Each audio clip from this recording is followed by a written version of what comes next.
March 9, 1945. Mariana Islands, Pacific Ocean. Sunset descends over American airfields on Guam, Saipan, and Tinian. On runways stretching across captured Japanese territory, ground crews perform final inspections on 325 Boeing B-29 Superfortress bombers. Major General Curtis LeMay, commanding the 21st Bomber Command, has ordered the most radical shift in bombing tactics of the Pacific War. In bomb bays packed beyond normal limits, crews load cluster bombs containing 1,520 M69 incendiary bomblets per aircraft, each filled with napalm capable of burning at 1,800 degrees Fahrenheit. The target is strategic yet highly controversial, the densely populated Shitamachi district of Tokyo, home to 750,000 people living in wooden houses crammed into just 12 square miles. At 1,735 hours, the first Silver B-29 lifts off from Guam's North Field. Through the gathering twilight comes the roar of Ryder 3350 engines as bomber after bomber ascends, flying individually rather than in formation, stripped of most defensive armament to carry double their usual incendiary load. Pathfinder planes lead the attack, marking the target with burning excess visible from miles away, followed by the main force releasing their payloads from only 5,000 to 7,000 feet, a fraction of their intended bombing altitude.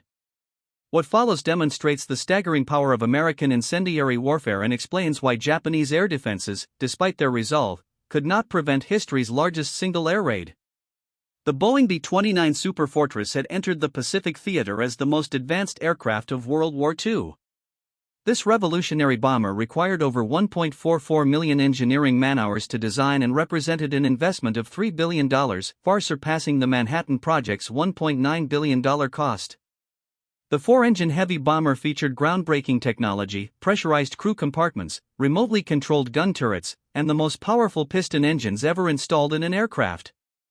Production was spread across the nation. Boeing manufactured bombers in Seattle, Renton, and Wichita, the Glenn L. Martin Company in Omaha, and Bell Aircraft Corporation in Marietta, Georgia.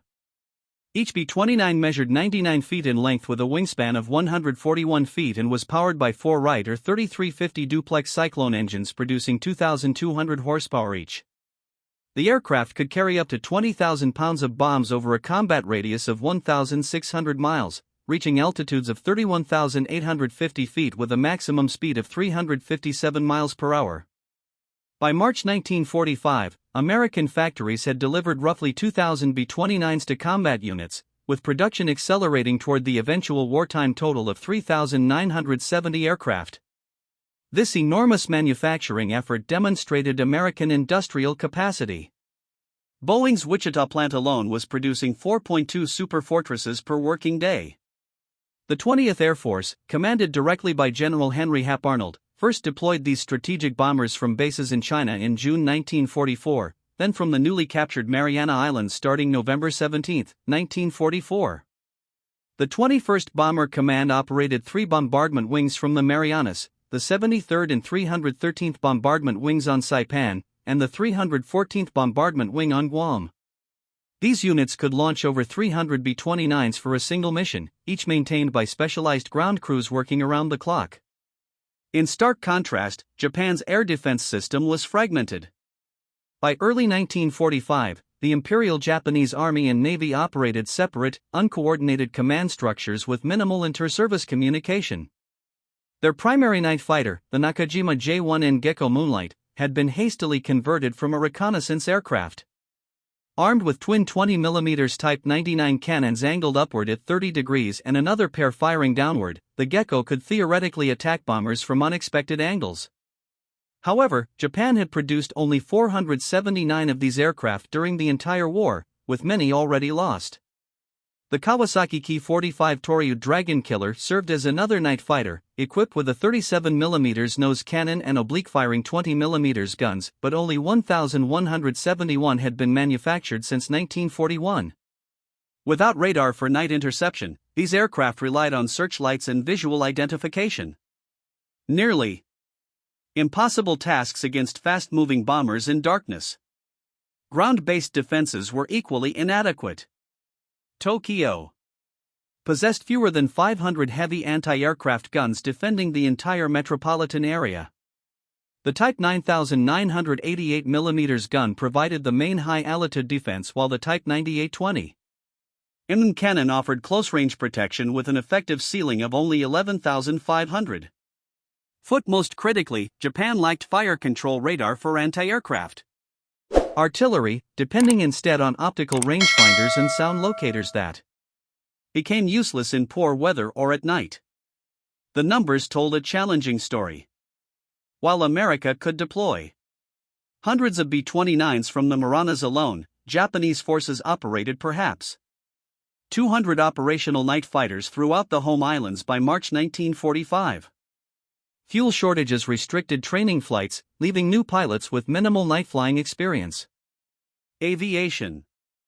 Gasoline had become so scarce that many aircraft were grounded to preserve fuel for defensive operations against the expected American invasion. Major General Curtis LeMay had assumed command of the 21st Bomber Command in January 1945, inheriting a strategic bombing campaign that had failed to achieve decisive results. Previous high-altitude precision bombing raids from 30,000 feet had proven ineffective due to the extreme winds exceeding 200 miles per hour that scattered bombs miles from their intended targets. Engine strain from climbing to altitude with heavy bomb loads caused frequent mechanical failures, with magnesium alloy components overheating beyond safe operating temperatures. Cloud cover obscured targets 70% of the time, forcing bombarders to rely on primitive radar. After analyzing these operational challenges, LeMay made a revolutionary decision that would transform the air war against Japan. The new tactics were radical yet logical. LeMay ordered all defensive guns removed, except for tail positions, allowing each B-29 to carry 7 tons of incendiaries instead of the usual 3.5 tons of high explosives. Flying at 5,000 to 9,000 feet would avoid the extreme, reduce engine strain, and improve bombing accuracy.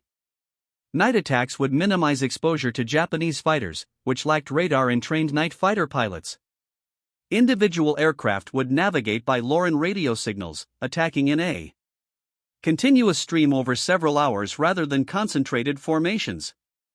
Weather forecasters predicted ideal conditions for March 9 to 10, clear skies with strong surface winds that would spread fires across the target area.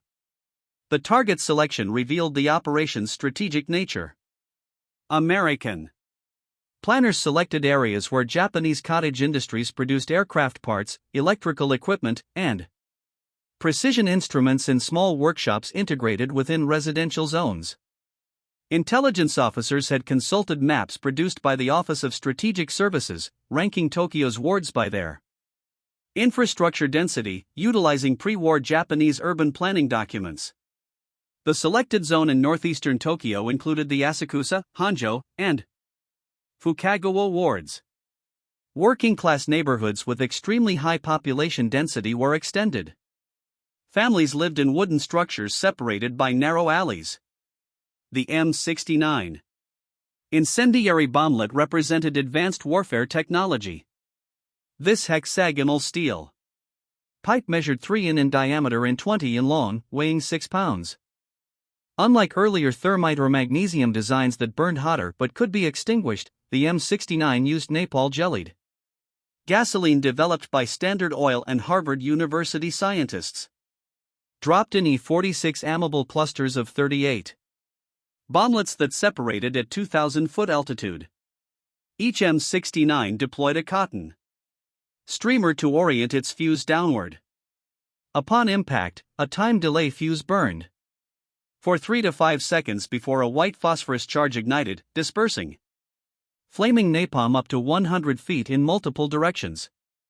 The delayed action ensured the weapon would be lying on its side when it detonated, maximizing the spread of incendiary material through buildings. Testing at Dugway Proving Ground in Utah had proven the M69's effectiveness against replica Japanese residential structures. The weapon created multiple ignition points across wide areas with napalm that adhered to surfaces and resisted water-based firefighting efforts. A single B-29 carried 40 cluster bombs containing 1,520 individual bomblets, with 279 bombers ultimately reaching the target from the 325 launched. Operation Meetinghouse would drop approximately 424,000 incendiary bomblets on Tokyo, creating an unprecedented concentration of incendiary devices. American planners calculated this density would create a self-sustaining conflagration where separate fires would merge, generating powerful wind currents that would spread the inferno beyond the initial impact zone.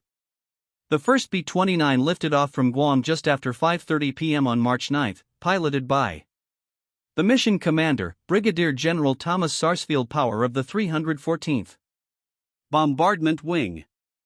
Over the next hours, bombers took off at 50 intervals from 3 island bases. The 14-hour round trip would test both men and machines to their operational limits. Crews flew in lighter flight gear instead of heavy suits, taking advantage of the lower altitude's warmer temperatures. Without the weight of guns, gunners, and ammunition, the B-29s climbed efficiently, conserving fuel during the 1,500 m journey to Japan. As they approached the Japanese coast, Mount Fuji's snow-capped peak served as a prominent navigation checkpoint. Air raid sirens sounded in Tokyo around 10:30 p.m., though most inhabitants initially remained in their homes. Previous high-altitude raids had caused limited damage, creating widespread complacency. Tokyo's civil defense preparations proved inadequate for what was approaching. The city had only 18 concrete air raid shelters capable of protecting 90,000 people out of 4.3 million residents.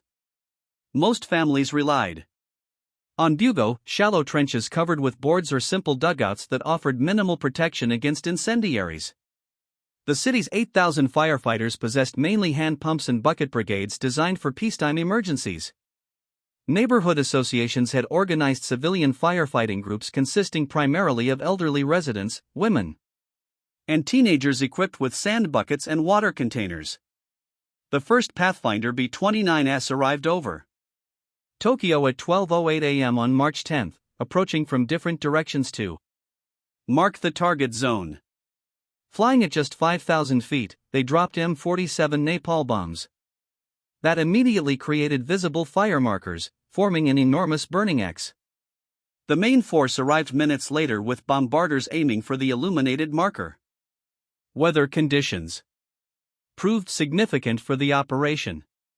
Clear visibility with surface winds between 17 and 28 miles per hour, though gusts reached up to 45 miles per hour. As the M69 clusters separated and descended, observers described them as metallic objects glinting in the firelight, a sight that preceded unprecedented urban destruction. Within minutes, thousands of individual fires erupted across the target zone. The strong winds quickly spread flames from building to building, merging separate blazes into a massive conflagration. Temperatures at ground level exceeded 1,800 degrees F, sufficient to melt glass and metal infrastructure. The superheated air created powerful updrafts, generating intense wind vortices that lifted debris high into the air. Streets became impassable as asphalt ignited in wooden buildings collapsed from the extreme heat. The sound of the inferno overwhelmed all other noise, while smoke and heat reduced visibility to mere feet. 24-year-old Yoshiko Hashimoto was at home in Tokyo's Sumida district with her 13-month-old baby when the attack began. Her husband, an army officer, was on guard duty across the city. She would later provide testimony for historical records. The B-29s were dropping numerous firebombs, and it sounded like heavy rain. I was astounded to see the intensity of the air raid. I had never seen one before. As fires spread rapidly, Yoshiko fled with her parents, baby, and sisters through streets filled with evacuating residents. The narrow alleys of Shitamachi became Extremely dangerous as thousands attempted to escape simultaneously. Parents became separated from children in the confusion. Elderly residents who fell were unable to continue. Firefighting brigades abandoned their equipment when temperatures made it impossible to approach the flames. At the Sumida River, Yoshiko witnessed scenes of chaos. Burning debris was falling around us and the wind was intensifying. Burning materials, signboards, wooden doors, and household items were airborne. Warehouses on both riverbanks were engulfed in flames. Her father pushed her and the baby into the water, an action that saved their lives, but her mother perished along with Yoshiko's father and sister, Etso. Across the burning district, similar tragedies occurred repeatedly. Those who entered canals faced extreme water temperatures. Others were overwhelmed in the rush as thousands tried to reach water simultaneously. The Confederation's winds were powerful enough to move people significant distances while some were found far from their original locations. Police stations, hospitals, and designated evacuation centers became surrounded by flames. At Kikukawa Elementary School, a designated shelter. Investigators later found only metal objects and remains among the ashes where hundreds had sought safety. Buddhist temples that had existed for centuries were destroyed along with those who had sought shelter there. The extreme conditions created by the inferno meant that even those in shelters faced severe challenges from heat and smoke. The superheated air caused severe respiratory damage to those exposed even briefly. Following the raid, casualty estimates varied significantly among different authorities. The United States Strategic Bombing Survey calculated 87,793 fatalities and 40,918 injuries. The Tokyo Metropolitan Police Department reported 83,793 deaths and 40,918 wounded. The Tokyo Fire Department estimated 97,000 killed and 125,000 wounded. Historical consensus indicates that over 100,000 people died, exceeding the immediate casualties from either atomic bombing. The attack destroyed 267,171 buildings across 15.8 square miles, eliminating 25% of Tokyo's structures. Over 1 million survivors lost their homes. The industrial impact was severe. More than half of Tokyo's manufacturing occurred in small workshops within residential areas, and their destruction significantly impacted production of essential war materials. Thousands of skilled workers were lost or displaced from the city. American losses were comparatively minimal. 14. B-29s failed to return with 96 airmen listed as killed or missing. Several bombers encountered severe turbulence from thermal updrafts created by the fires, causing loss of control. Others received anti-aircraft damage during their low-level runs, though Japanese gunners struggled to track aircraft at such unusual altitudes. Air crew members later reported detecting smoke even at their operational altitude. Crews who had initially questioned Lame's tactics were sobered by the operation's scale and impact. General Lame later reflected on the moral implications. "I suppose if I had lost the war, I would have been tried as a war criminal." General Arnold sent congratulations. "This shows your crews have the guts for anything." The operation's impact immediately influenced American strategy. Within 10 days, similar raids struck Nagoya, Osaka, and Kobe, affecting Japan's 4 largest cities. The campaign then paused only because the 21st Bomber Command had exhausted its incendiary bomb supply. Production immediately increased with American factories prioritizing M69 manufacturing. The contrast between American and Japanese capabilities had reached its maximum disparity. While the United States could replace lost B-29s within weeks, Japan could not rebuild its destroyed urban areas or replace lost workers. American industrial production exceeded Japan's by a factor of 10. While technical advantages made each American weapon significantly more effective, the B-29 program's $3 billion cost exceeded Japan's entire 1945 military budget. While America produced 50,000 tons of incendiary bombs monthly by mid-1945, Japan struggled to maintain basic ammunition supplies. The methodical nature of American operations reflected a scientific approach to warfare. The Chemical Warfare Service had constructed detailed replicas of Japanese neighborhoods at Dugway Proving Ground using pre-war architectural plans. Standard Oil Development Company created napalm through extensive chemical research.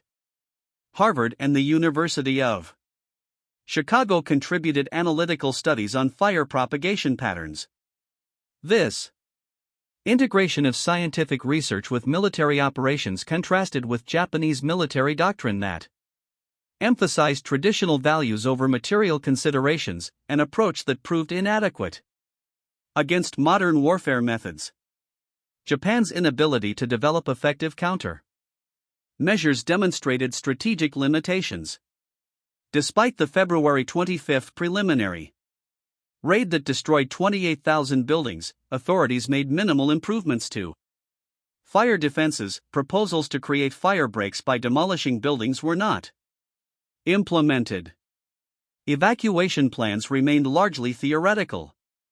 Military authorities insisted civilians maintain their positions even as intelligence indicated massive incendiary raids were planned. This situation resulted from inter-service coordination failures and leadership constraints. The Japanese night fighter forces' limited effectiveness exposed the technical disparity. Pilots like Lt. Sachio Endo achieved individual successes. He was credited with 8 B-29 interceptions, but these were exceptional cases. Most night fighter pilots could not locate targets in darkness, especially once smoke obscured visibility. Without airborne radar, pilots depended on ground controllers using acoustic detection, methods that became ineffective once fires started.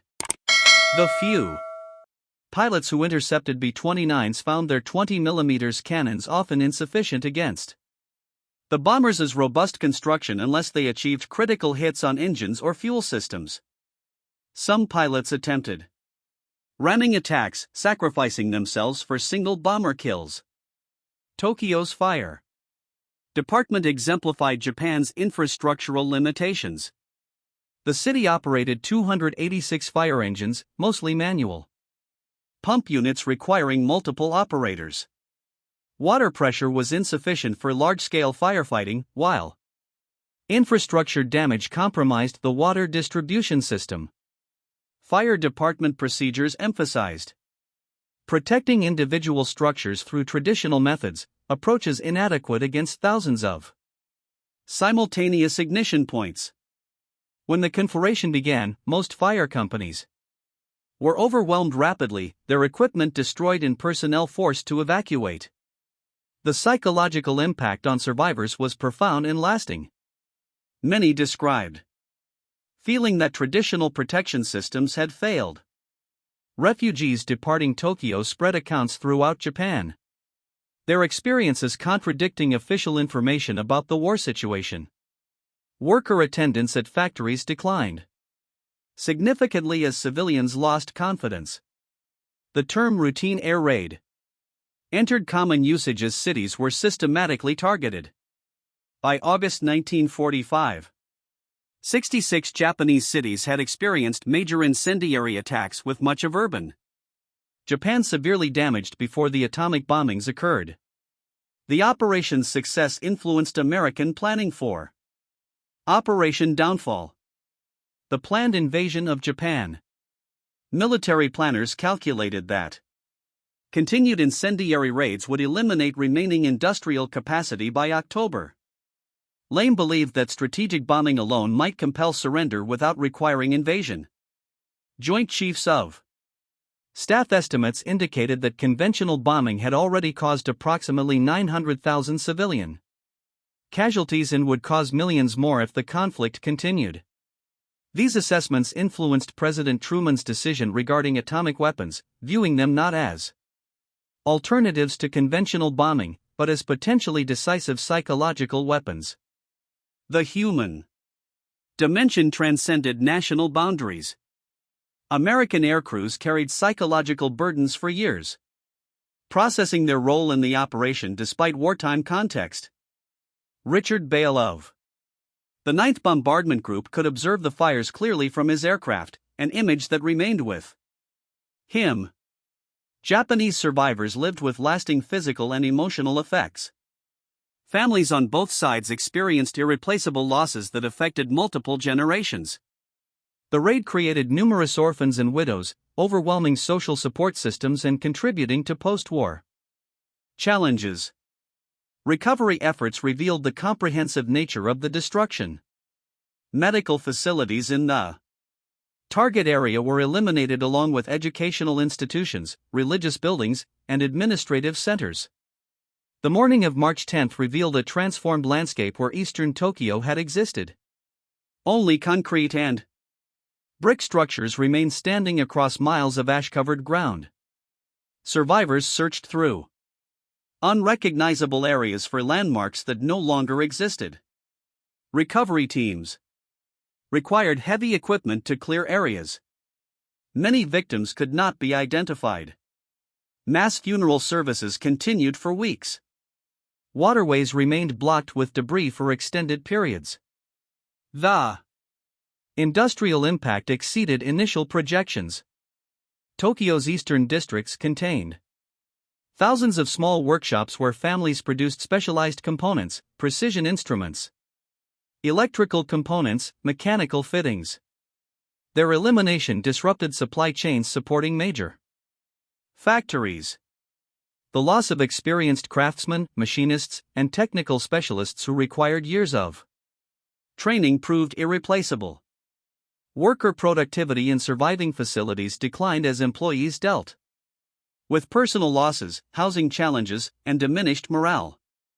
The campaign's expansion proceeded systematically after replenishing incendiary supplies. Operations resumed in May with refined techniques achieving greater efficiency. By July, B-29s were distributing warning leaflets before raids, informing civilians which cities were targeted next. Psychological operations demonstrating complete air superiority. These missions became routine operations, with some encountering minimal opposition. Japanese defensive capabilities progressively weakened as experienced pilots were lost, ammunition depleted, and civil defense systems collapsed. International legal considerations remain subjects of historical debate. The 1907 HEG Convention addressed bombardment of undefended cities, but interpretations of defended and military targets proved complex. Post-war tribunals prosecuted certain leaders for civilian targeting, but did not address Allied bombing campaigns. The precedent established that military necessity could justify civilian area impacts influenced subsequent international humanitarian law development despite advances in precision weapons technology. Weather conditions' role in amplifying the operation's effects demonstrated American utilization of environmental factors. The March 9 to 10 raid was deliberately scheduled for predicted strong winds following a dry period. Meteorologists analyzed Japanese weather patterns extensively, identifying optimal conditions for fire spread. The varying wind speeds that night, between 17 and 45 miles per hour, depending on location, exceeded some predictions. This integration of meteorological science with military planning exemplified American operational approaches. Individual B-29 crews experienced the mission differently than planners anticipated. Many were affected by observing the scale of destruction below. Air crew members reported that smoke and atmospheric disturbance were detectable at operational altitudes. Pilots managed aircraft through severe turbulence created by thermal conditions. Some crew members later requested different assignments, struggling to reconcile their participation with personal values. Others focused on the strategic objective of ending the conflict quickly. Japanese military response revealed command and control limitations. Anti-aircraft units engaged continuously but achieved limited success in darkness and smoke. Fighter squadrons launched 90 sorties but accomplished scattered interceptions. Fire department leadership received insufficient warning about the raid scale. Military authorities prioritized protecting government and military facilities while civilian areas burned. Communications failed as infrastructure was destroyed and messengers could not traverse affected areas. Post-war memorialization reflects evolving historical perspectives. Unlike Hiroshima and Nagasaki, which gained international recognition, Tokyo's firebombing remained less widely known outside Japan. Survivors advocated for decades to have their experiences documented. Katsumoto Saotoi, himself a survivor, established the center of the Tokyo raids and war damage, preserving testimonies that might otherwise have been lost. The challenge of commemorating civilian losses while acknowledging historical context created complex memorial narratives. Contemporary military strategists study Operation Meetinghouse for insights about air power capabilities and limitations. The raid demonstrated that urban destruction alone doesn't guarantee immediate surrender. Japan continued resistance for 5 more months. It proved that technical advantages can overcome geographic challenges, but showed that distinguishing between military and civilian targets becomes extremely difficult in modern warfare. The evolution from precision to area bombing revealed escalation dynamics in total war. 21st Bomber Command initially attempted precision strikes following established doctrine. When these proved ineffective, LAME shifted to area incendiary attacks that were operationally simpler and more impactful. This progression occurred through operational decisions rather than explicit policy changes.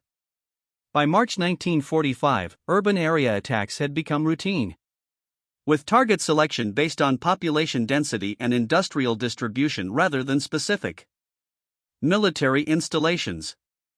Survivor testimonies document lasting trauma. Many experienced persistent psychological effects decades later.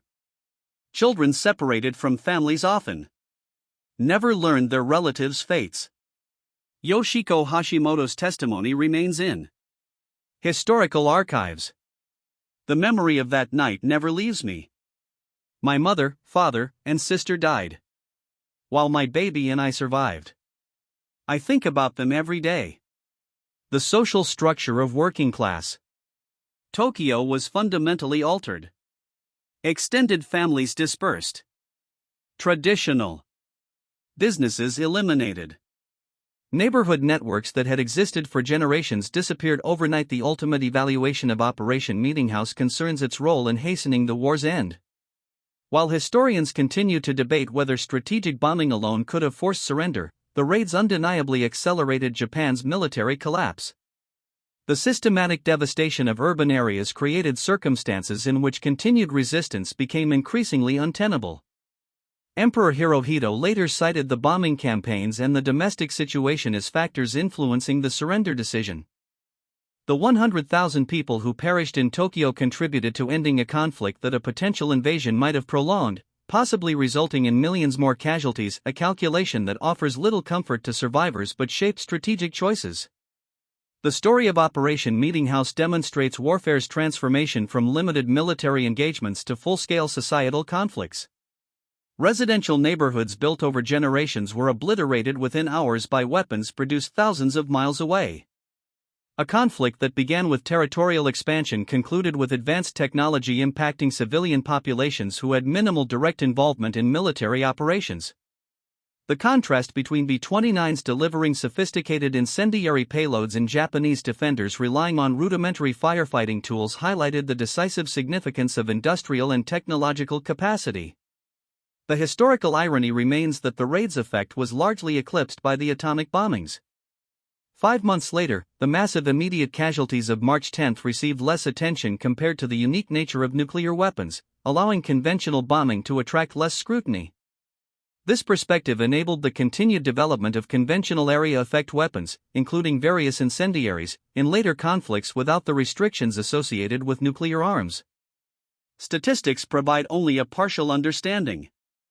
325 B-29s launched, 279 reached the target, 1,665 tons of incendiaries dropped, 15.88 square miles affected, 267,171 buildings destroyed, 100,000 casualties, and 1 million displaced. Behind each figure were real people: American aircrew executing orders, Japanese families in residential areas, children separated from parents, survivors coping with profound loss. Operation Meetinghouse remains the most destructive air raid in history, serving not merely as a military accomplishment but as a sobering reminder of modern warfare's capacity for devastation. Where strategic objectives can justify extensive civilian impact, and entire populations become engulfed in industrial-scale conflict.